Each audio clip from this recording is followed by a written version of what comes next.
Hey guys, welcome to Mad Scientist Barbecue. I'm Jeremy Yoder, and today we're standing outside of a Costco, but we're in Spain, Madrid to be more precise. This reminds me of a few years ago I went to Switzerland and I ate at a McDonald's, and it's a million times better than McDonald's in the United States. Let's see if Costco is the same way.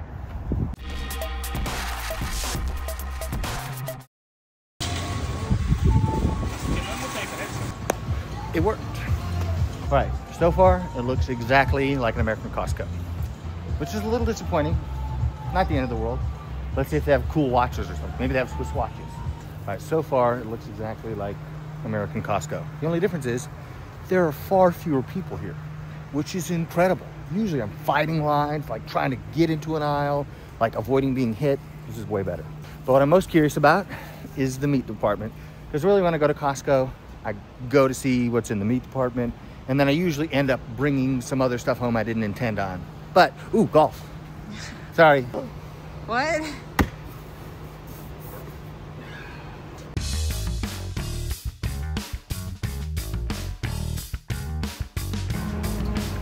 All right, here we have gallo entero. I thought gallo was chicken. So either my Spanish is trash or it's not chicken. Whoa, look at these shrimp. I would totally buy these if we had these. Not quite as cheap, but they still have it. Baby back ribs. This is something I don't see in the United States. Picanha. You can go to Costco and get picanha. I'd say you're winning at life. De añojo, is this aged? Añojo? Maybe it's a breed. Let's keep going. This looks like beef cheek, but it says carrillada vacuno. I think these are beef cheeks that are already trimmed. I feel like I've been robbed at home. We have a few steaks, but not nearly as many as at home. We have these whole loins, beef high loin American. 250 bucks. All right, beef is expensive. Oh, sorry, 250 euros, but I think it's close to the same. Here, this is obviously a tenderloin. This, actually, I can look at the end. Oh, this would be like a New York strip. It'd be like New York strip. Obviously, a tenderloin. Price on here, 136 euros, not totally different. Solomillo vacuno. Pretty impressive. Ooh, ooh, ooh, ooh, yes, yes, yes. This dark color, this yellow fat, I think this is one of the older beeves that get harvested here, where they have just an incredible depth of flavor. Also, for goodness sake, look at the thickness on that thing. Now that is a steak. Okay, let's go. Like brisket aleta. This looks like a completely fat trimmed brisket that got folded over. But I don't know, maybe it's a shoulder clod. I don't see any brisket. I don't see any ribs for sale. I'm not seeing the typical barbecue cuts, but we are seeing a lot of different cuts. Let's go check these. Here we have some Iberico pork. Look at the color of this pork. It almost looks like beef. In the United States, pork is the other white meat. In Spain, it's not the other anything. It's its own thing, and it's truly special. This. Empanadas, or empanadillas de carne. Huh.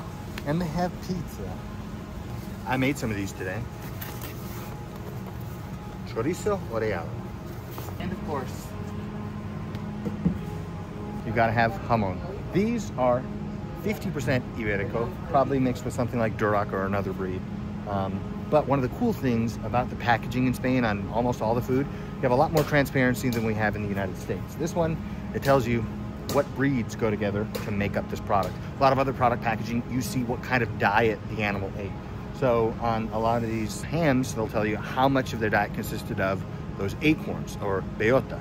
So this one, let's see if it tells us. Okay. This is paleta, so the front shoulder. And oh my goodness, 62 euros. To get this in the United States, maybe $400 or $500. So 62 euros. We'll put it on the screen, like what the current rate is of exchange, but totally affordable by comparison to the United States, where it's going to cost 10 times as much. Aha! Seek and ye shall find, brother. Here we go. We got a beautiful pork belly. Again, darker because of how they're raised. This is a skin-on pork belly, it looks like. Let's see. There we go. They have so many great cuts of pork. Ah, here we go. Here is like the first pork, like these couple cuts here. These are the first cuts of pork where it's starting to look more like the American version, where it's lighter in color, has less myoglobin, less fat. This is something that I recognize that I would see at home. And this next cut, let's take a look at that too. Lomo de cerdo. So this is the loin. A pork loin in the United States is relatively inexpensive. I think probably 12 to 15 bucks for something of this size, maybe a little bit more. And this is 20 euros, so not that much more, maybe around the same price. But again, you see the color of this pork versus the color of the other pork that we've looked at, the Iberico pork. This is not the same kind of thing. The way they raise those animals is what makes them special. And then basically in the curing process and the drying and the seasoning and all that stuff, they try not to mess up what the farmer does so well. But beef hammer? How can you not like something called beef hammer? Like, if you name any product beef hammer, I will buy it. And my Costco, all the cheese lives here. This doesn't exist. Oh, and this is exactly the same. All the paper products are right here, like where we buy our toilet paper. Hopefully that's not revealing too much information. But I think that joins me with like maybe 100 million other Americans, so. Pulpo. So, octopus is something I thought I would never like, but having had it in Argentina, prepared extremely well, and having had it here, I actually quite like it. It does look gross, but it tastes really good, and the texture is something totally unique. This chicken breast looks like American style chicken breast. It's not that yellow chicken breast, the pollo de campo. This is 100% Spanish chicken, pechuga de pollo. I remember I used to order chicken breast at Vallarta in LA, and somebody taught me how to say this one sentence in Spanish.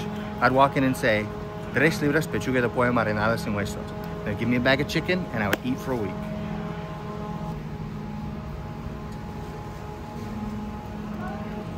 They have it. The yellow chicken that's like magical and delicious and incredible. It also breaks down what it ate. 65% grains, 50% corn. So you actually know what your food is eating. So you know how the animal's been raised, at least in that sense. Really, really, really cool. $8, sorry, 8 euros. Not bad. Guys, look at these chicken breasts. The amount of flavor in these chicken breasts is absolutely unreal. I wish they sold these in the United States. I think the only way to get this in the United States is if you raise the chickens yourself.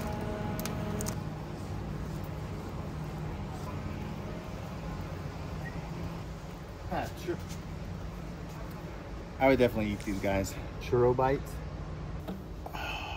Guys, I love cooking meat with fire, but I'd be lying if I didn't say that. Looks really freaking good. Magic waffles? Yes, please. Abracadabra. Yes, I am getting these because I cannot find them in the United States. So, look at a box that's not torn open. Look at that action. Don't judge me. And one for my brother because I'm a good brother. All right, I gotta see.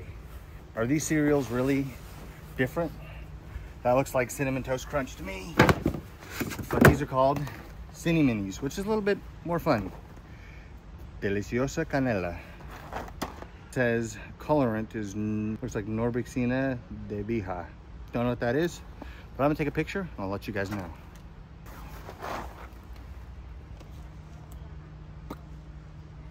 They have a hot dog and it's actually... They have a $1.50 hot dog. They have the chicken bake. Costco's the greatest place. Look at this line. It's out of control.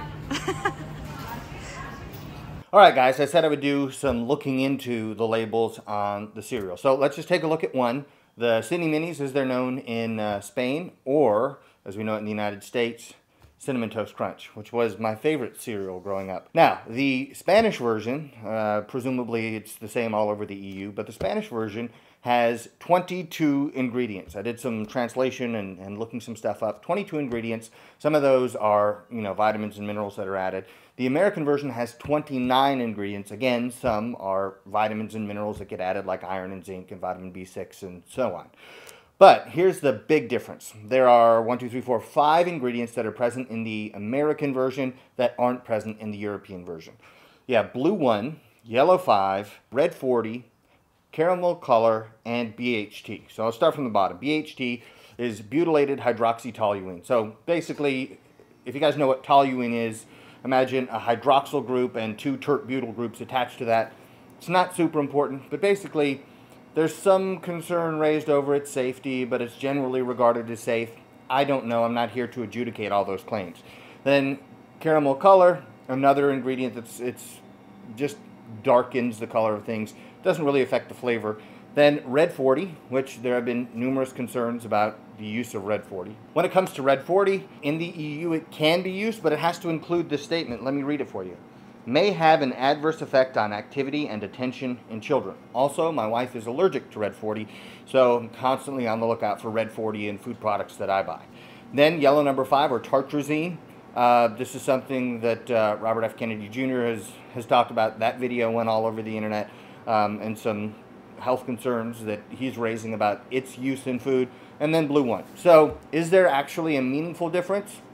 I don't know. You have to be the judge of that. But there definitely is a difference in the ingredients that are used in something as basic as children's cereal.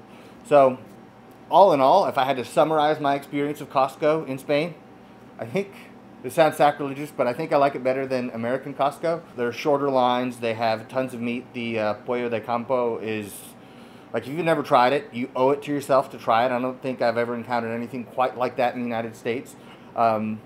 I've gotten a similar flavor when I was a kid. We used to raise our own chickens, and part of my job was dispatching chickens, and the breasts on those chickens were darker than the dark meat that you would buy at most grocery stores. It didn't have that yellow color. I'm not exactly sure what that's from. Who knows? I just know that in terms of flavor, it was absolutely outstanding, miles ahead of traditional commodity chicken that I would buy in the United States. Then some of the other chicken looked the same. The pork was generally darker, and there are more varieties of cuts of pork, and pork takes a higher place of prominence at Spanish Costco than it does at U.S. Costco. Then when it comes to beef, there were fewer cuts of beef at Spanish Costco. I think they raise the animals differently there. I can only attest to the beef that I ate while I was there, and it was tremendously rich in flavor. I remember a number of years ago I watched a show on Netflix about finding the best steak in the world, and I believe the winner was in Spain. So the animals are raised longer. They develop this depth of flavor that I don't think you can produce by any other method. So, all in all, Spanish Costco is awesome. Your regular Costco card, I think, gets you into any Costco in the world if you have a United States membership. So, if you ever find yourself in Spain, go check out Costco, maybe buy some of the meat, and maybe try to cook it. If you guys enjoyed the video, one of the ways that you can help me by supporting me and what I do on this channel. If you're in the market for a smoker, you can go to my website, madscientistbbq.com, and check out the Solution Offset Smoker. It's 100% made in the USA. It's made out of 1/4-inch thick steel, and steel's something we've been using to cook with for a long time, so I have no worries about that. Anyway, I hope you guys enjoyed the video. If you did, hit the like button. Leave me a comment on what your thoughts are about the differences in foods that you would find at a Spanish Costco versus American Costco. There are enough overlaps that I think it makes it really cool for somebody from the United States to go to a Costco in a different country, but there are enough unique items to make it really special to be able to visit one of those places. So, leave me some comments, tell me what you think, and I'll see you guys next time.